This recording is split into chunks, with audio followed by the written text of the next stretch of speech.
What is up, guys? It's Kyle with Never Hedge, and we're coming off an awesome week. UFC 266, we crushed it. Volkanovski coming in the clutch. He got in those subs, scared the shit out of me. But hearing Ortega say after the fight that he had those in deep, and he just doesn't know. I guess that's why he's champ. And then hearing Volk say he was never tapping, it was just awesome. We hit everything almost. Up 12 units. We're crushing it lately, and we have a huge week this week with Dana White Contender Series. We got Bellator action. We got some more UFC action this week. We'll just jump right into it here on Dana White Contender Series. First fight is Lukasz Sudolski versus Ihor Potieria. This is a fight between two guys who are both big, both long, and I really like Ihor. His striking is pretty fucking awesome. He's long for the division. He's fast hands. He just hasn't fought anyone.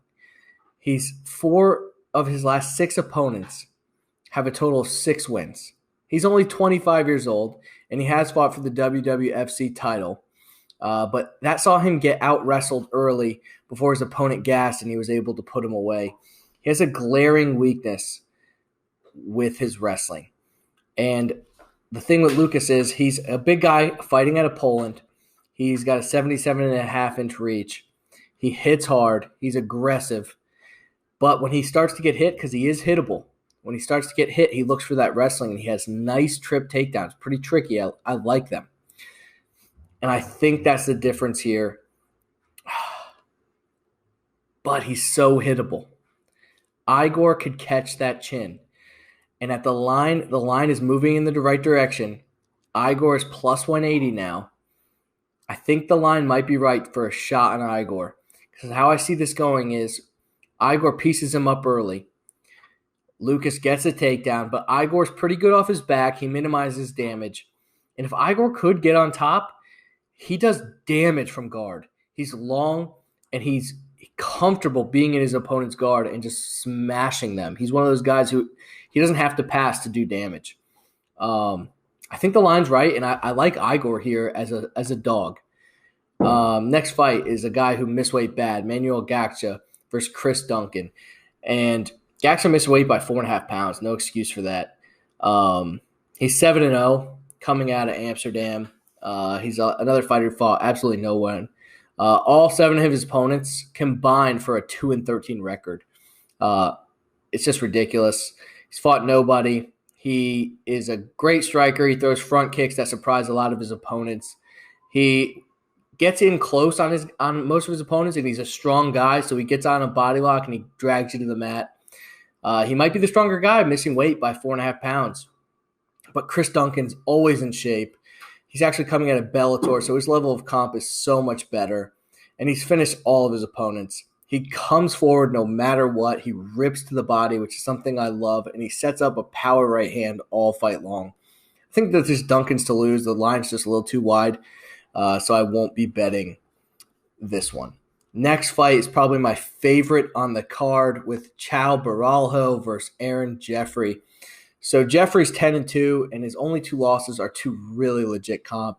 He lost to Brendan Allen and Sean Brady. He lost to Brendan Allen, actually, on the Contender Series. So he's only lost to legit UFC contenders. And he's on a 4-fight winning streak with wins over UFC fighter Andre Petroski and Dana White Contender Series Colin Huckbody. So he's got great wins. He's from Canada, but he moved to Las Vegas 5 months ago, and he's been training with Sean Strickland at Syndicate MMA, which is such a good move for him. He's extremely tough, one of those guys who does not get rocked. He took huge punches against Petroski, and it didn't seem to bother him whatsoever. He never accepts being taken down. He got taken down by Petroski a few times, but he's always works to get back up. He's good everywhere. He got good clinch work, and he's just a tough, grinding kind of kid. Chow is the opposite. He's 8-1, and he just recently lost a grappling match to the freak that is Jailton Almeida. No shame there. He trains with the likes of Damian Maia and Shogun, and this kid is extremely explosive. He's one of these freak athletes, and he'll be the much faster and more athletic fighter. He's elusive, darts in and out, has a nice jab. He uses his strikes well to close the gap, and he's gotten some nice power takedowns off fighters out of position. This is a good matchup for Chow here. Jeffery and his mullet are tough, but he's very hittable, and you can't take too much of these fights for Borralho. His speed's going to be too much, and I think he might finish the oh-so-tough Aaron Jeffery. Picking the dog here in Borralho. Next fight, Lukasz Almeida versus Daniel Zellhuber. People are pumped about this one. Almeida is pretty long for the division. He throws every single punch with bad intentions. He's pretty sloppy, but he hits hard. There's a looping punch, very, very aggressive. His last fight, he had a great flying knee victory, and he also rocked that dude right off the bat. But he got overly aggressive, and it led to a takedown for his opponent. Zellhuber is a massive lightweight. He stands at 6'1", 77-inch reach. He's 11-0, and he's only 22 years old. People are saying this kid is the next Golden Boy, and that's his nickname, fighting out of Mexico. He's a stand-up striker. He utilizes his clinch really well with his height. But he is hittable, and he's got a good chin. He's overcome adversities, overcome takedowns. He has a win via calf slicer. Kid's pretty legit. And I like Zellhuber as a prospect, but at 22, I think this fight's too much for him. I think Lukasz Almeida and his aggressive style is going to find the chin of Zellhuber, and we'll see Zellhuber back. It won't be the last time we see him, but right now, Lukasz Almeida will be too much. I like Lukasz Almeida, especially as a dog at plus 180. We're hammering that.